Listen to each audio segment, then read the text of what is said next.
A wild and cute Naotoyama just pops up out of nowhere. I absolutely loved Ariel, and yes, I'm a massive fan of Naotoyama, so the moment that she popped up, I'm like, it's Naotoyama, oh my gosh, my girl's here. What a really adorable episode, episode 6 of Jellyfish Can't Swim in the Night. I just adored this episode. I mean, besides, yes, some heartbreaking moments in it, really just had me smiling the entire time. It was just so good. Just like so many aspects in this episode. Really, yes, technically the idea of somebody never giving up their dreams, despite the fact this lady is not 32, she's 31. Despite the fact that she's 31, she's 31 years young. She is just still fighting for that dream to hatch one day and show herself, and all that element that comes in there with being idols, like the idea of faking who you are, not being honest who you are, accepting who you are. And yes, additionally, alongside that, her daughter and her difficulties that she faces, having a mother doing what she's doing, and learning to accept that. And I do like that they pulled Kim into the picture. I guess I should have seen that coming. But the moment they kept showing Kim off to the side with her, I'm like, oh yeah, they're going to draw parallels here. The idea that, yes, Kim supported Kano, while, yes, this daughter wants to support her mother, despite the fact that people laugh at her. It was really, really, really heartbreaking. But I do have to admit, one little shocker in this episode, they just came out there and just reached right out to somebody that DM'd them. And it's like, I thought you guys were trying to keep your identity a secret. Like, typically, whenever you're anonymous, you don't meet with people. And just meeting with a random person that DMs you usually is not a thing that you do. But I guess they're doing it now. Well, I mean, technically, when they were on the stage, they also revealed who they were. But they were all in different costumes and whatnot. So they were still sort of covering up their identity. I know they did a lot of live streams, but I think in most of the live streams, they were not video. They were just doing audio and talking to their fans. So little oddity there that they chose just randomly, oh yeah, this person that DM'd us, let's go see them and reveal our identity to them. And yes, we finally get the answer on, is this actually Yuri bait? Which we'll get into that too. Anyways, let's jump into the episode proper, because I'm just jumping all over the place. But yes, opening up the episode with them, you know, talking about what their next move is going to be. It looks like Kano's having a little bit of a writer's block, which is a surprise to people because they figure that she has plenty to tell society.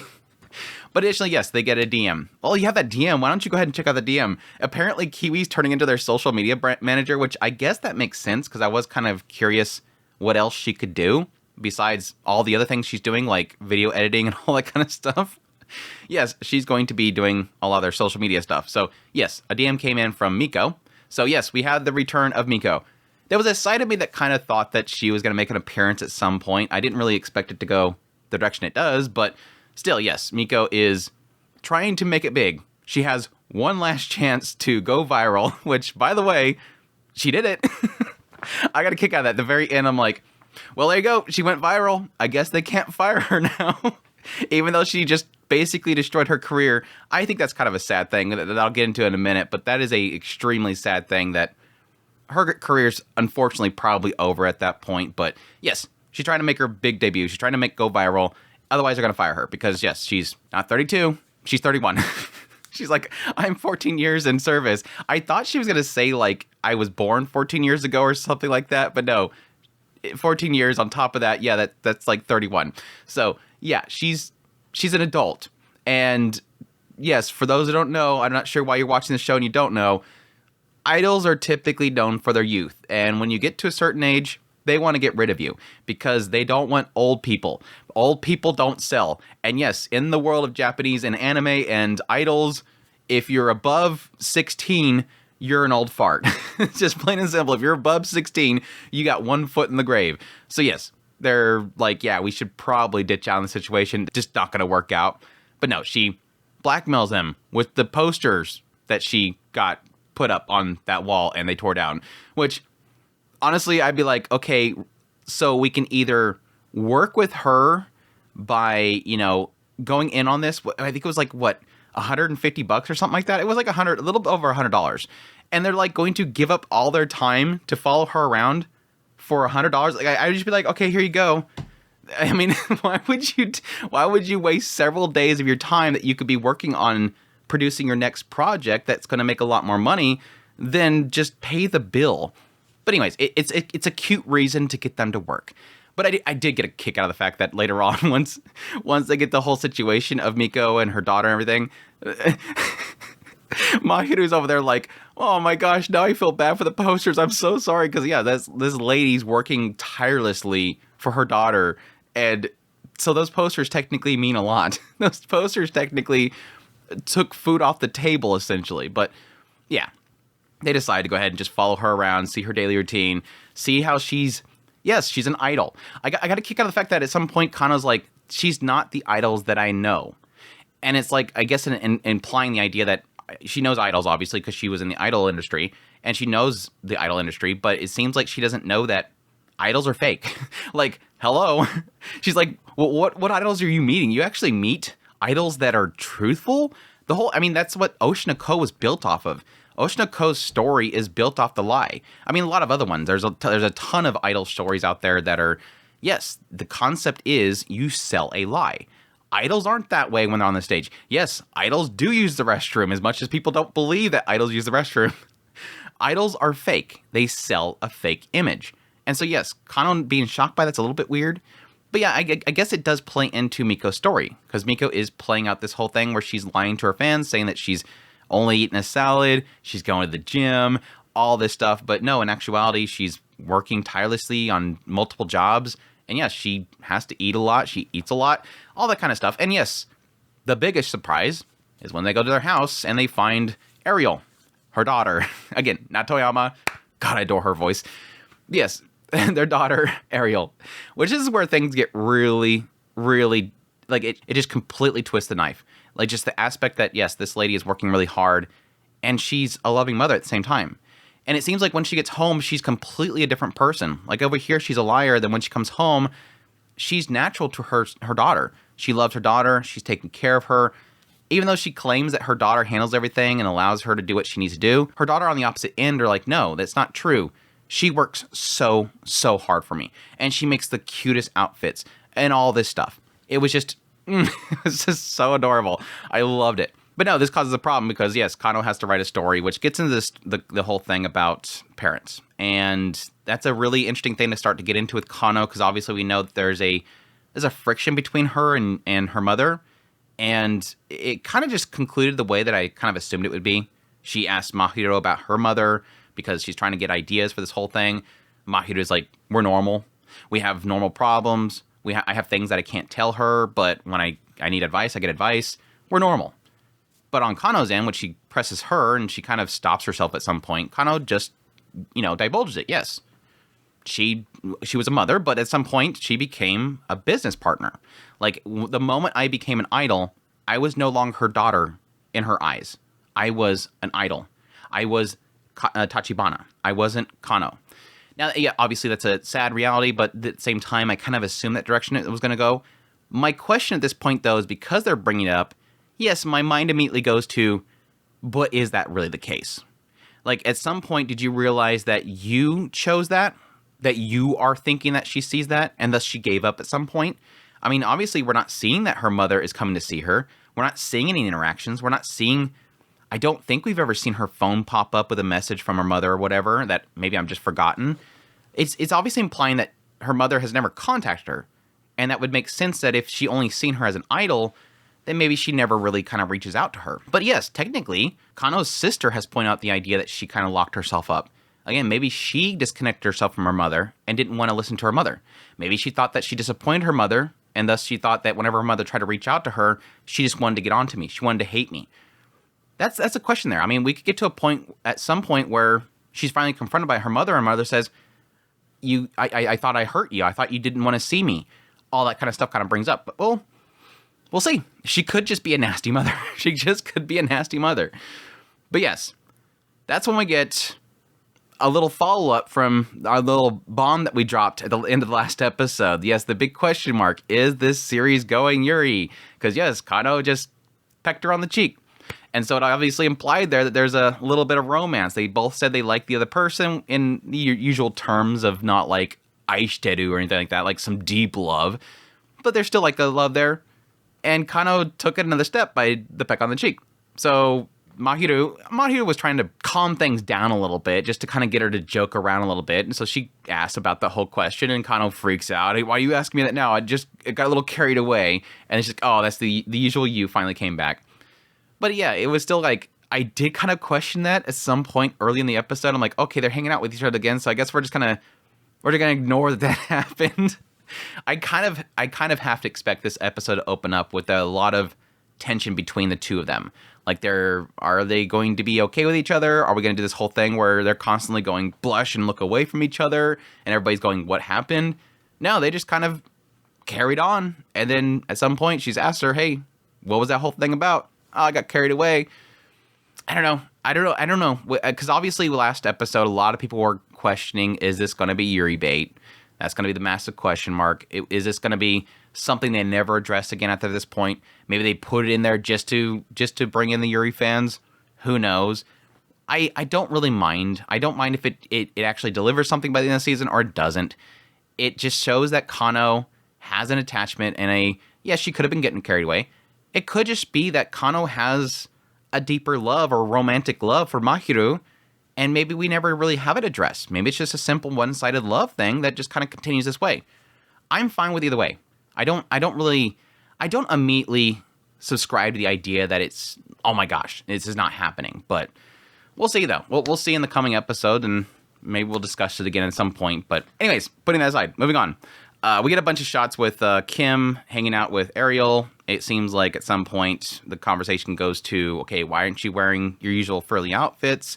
Doesn't seem like she wants to wear them, which we find out later on is because she doesn't want to be made fun of and her mother get made fun of or whatever. We get a little bit of story from her that her mother pretty much inspired her to be a lot more outspoken. She used to be introverted, but just kind of hanging out with her mother, having fun, being who she was. She it kind of rubbed off on her, so she met new friends and everything. And yes, it eventually goes into Ariel talking to Kim about essentially loving somebody despite the fact that everybody else hates them, which again, I thought was like the perfect person to talk that about. So it seems like a little bit convenient there, but I think Kim's seen something in Ariel. They're essentially two people that are of the same mind. They both love and adore somebody that, yes, people hate. So on Kim's side, she loves Tachibana despite the fact that society deemed her as this evil person that hit somebody and all the people were just gossiping about her. She continued to love her because she gave her something. She saved me, and thus I decided at some point, I don't care what they think. I want to support the person that I adore. And that's the same for Ariel. Despite the fact that her, kids at her school are bullying her, make fun of her, and maybe a lot of people on social media, everybody's making fun of her, she doesn't care. She loves her mother. She wants to support her mother or become the OT, the top otaku or whatever, the TO, that was what it was. I don't know if I've ever heard that term before. I mean, yes, there's a lot of different terms. I guess I'm glad they didn't put stan in there. I mean, they use the word stan, but that's a term. So, but yeah, that's when everything kind of comes to head because Ariel decides finally, I'm going to wear mom's frilly outfits. I'm going to go out in public with it. Going to go to the shrine and everything. It does obviously look like her mother is a little bit hesitant of it. And I do kind of wonder about that because when she's going to walk out, she's like, oh, what are you wearing? She's like, yeah, I'm going to wear this. And she kind of looks, oh, okay, that's all right. Have fun. So again, it kind of made me feel like there was a moment there where Miko was not even comfortable with her daughter going out there, or possibly knowing that her daughter is struggling with other kids and that doing that is just going to agitate it more. I can honestly see a parent seeing that and knowing immediately this is something that she's stepping out of her normal comfort zone. Is she going to be okay? And yet, sure enough, she goes to her little performance and Ariel doesn't show up, even though she's always the first person because she's being bullied by a bunch of dumb kids. She's being bullied by a bunch of kids. Now, it kind of lays it out that, yes, these kids do know who her mother is. So it's not a secret to her identity. But even still, some of the kids are actually posting on her behalf. Posting on their mother, come help me with my clothes. It's your daughter, Ariel. Like, they're literally going so far as to even put her name out there. Now, I don't know if that's her real name. I know there's, like, postings elsewhere, like a certain site. They list her as Ari or something like that. It could be Ariel. Like, they have a different last name. I don't think even Baba is her last name. So I think they are using aliases, but those kids are from her school. They're probably obviously going to know her real name. And maybe are just joking based on her stage name as being Baba, which is, yes, a very dumb stage name to have for somebody that's trying to hide the fact that they're old is Baba. Anyways, Baba-san kind of thing going on there. But yeah, she goes there, and obviously Ariel at some point stands up for herself, says, no, I don't care. I love her. I like what she does. I'm her top otaku, which is so cute. Mother's over there. She's so super proud of it. And then goes over there and offers a live performance. And like, no, thank you, whatever, peace out. It was super cute. I loved that little stance that Ariel did. She's totally standing up for her mom, goes the performance with her. It was super wholesome. And at the same time heartbreaking, because there is a side of this whole situation where I don't think this is changing anything. It is kind of a cute moment and everything, but obviously when she goes back to school, she's going to deal with it. So I think what we're really getting here is that Ariel is just not going to let it bother her, which, yes, it's really easy to say, but it's more difficult to actually commit, I guess is the best way to put it. Not to sound mean there, but yes, a child dealing with bullying and people making fun of them and at the expense of somebody else. It's more than just the fact that people are bullying her, but it's also the fact that she's being bullied while at the same time they're bullying her mother. So there's somebody that she adores is being hurt as well. Because I know that a lot of people, if you can, like me personally, I can take the hits. I'm used to it by now. I've been on the internet way too long. I can take the hits. I've dealt with bullying.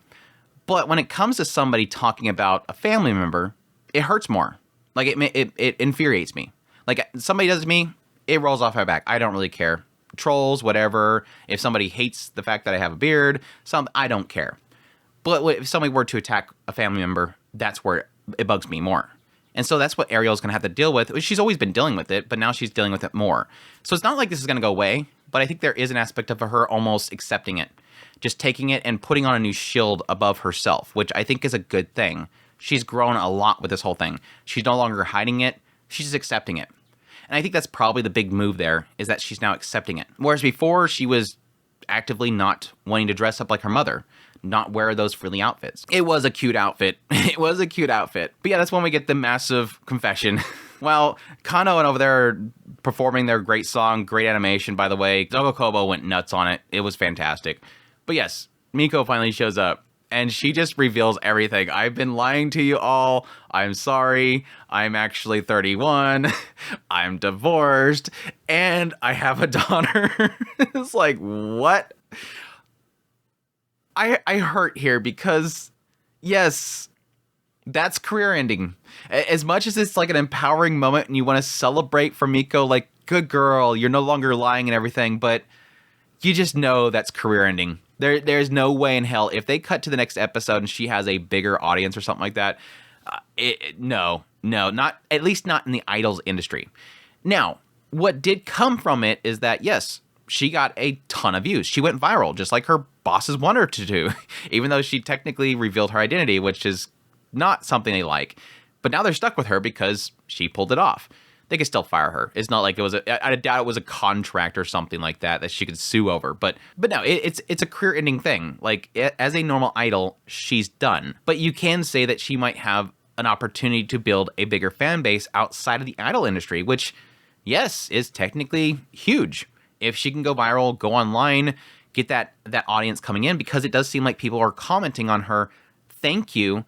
I'm glad somebody has inspired me that even past 30, I don't have to give up on being cute.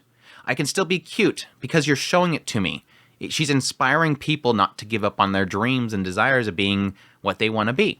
So that was a really great thing. It was kind of a reveal from herself to her fans, which, yes, is crushing. Like when the daughter comes in, they're like, should you have said that? The daughter comes in. No, it's fine. Because she gave her daughter something. She was true to herself and what her daughter loves.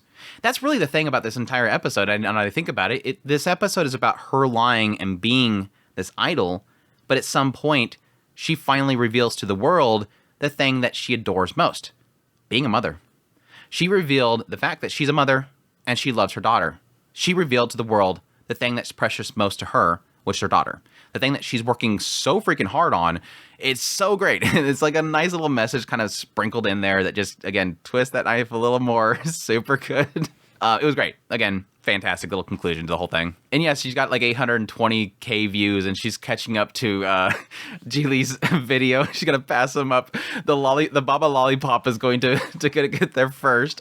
It was great. Her little picture and them saying that she's finally hatched. It was just such a beautiful conclusion. Like I said, it just had, especially the end, just a massive smile on my face. It was just such a heartwarming little message there. Being true to yourself, accepting yourself, and yes, not giving up on the things that you desire, no matter what age you are. So really great little conclusion. But yeah, That's my thoughts on episode 6 of Jellyfish Can't Swim in the Night. I hope you guys enjoy this video. As always, if you did, make sure that like button down below, comment, let me know what's all the episode. Additionally, if you're new to the channel, make sure that subscribe button to get my content. I do news, reviews, first impressions, top list. If it's anime, it's pretty much here. Additionally, if you like this content and you want to support the channel more, I have Patreon link, tips, links, so thanks, membership button below. Appreciate everybody that does, and y'all take care.